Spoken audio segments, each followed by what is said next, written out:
nous Africains, nous trouvons insultants les cases, les classements qui tantôt nous placent sous influence des Américains, tantôt sous celle des Anglais, tantôt des Français, tantôt des Chinois, des Russes et même des Turcs.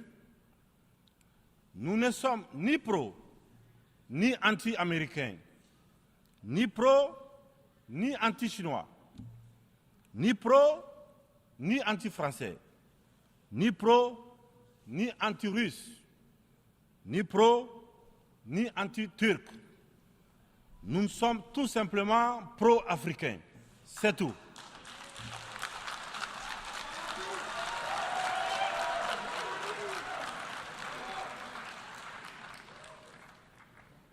Nous mettre sous la coupe de telle ou telle puissance est une insulte,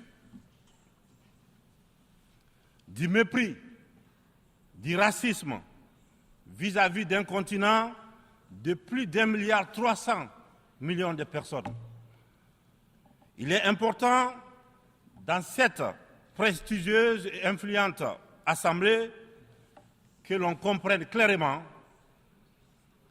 que l'Afrique des papas, la vieille Afrique, c'est terminé.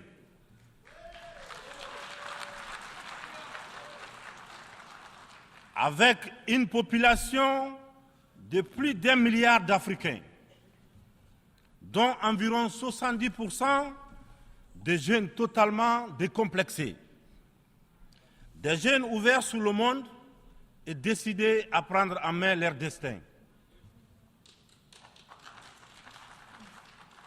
Il est venu le moment de prendre conscience que les structures, les règles issues de la Seconde Guerre mondiale,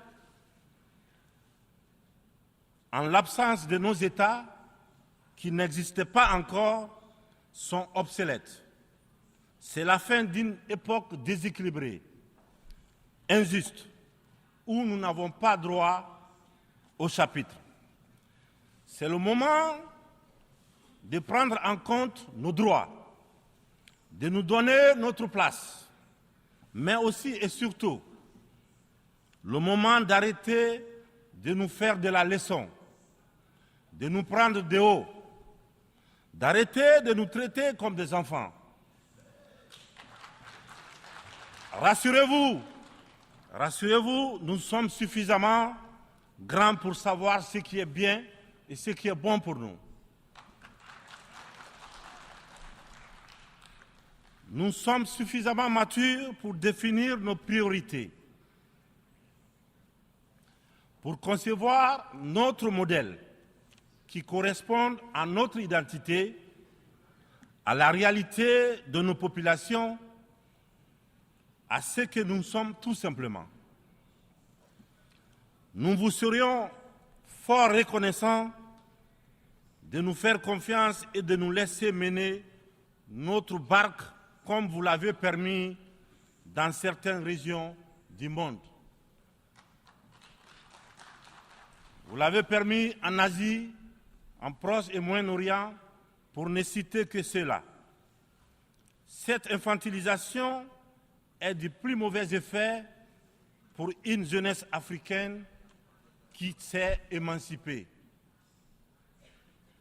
Dans ce contexte, nous sommes tous interpellés et appelés à procéder à une meilleure analyse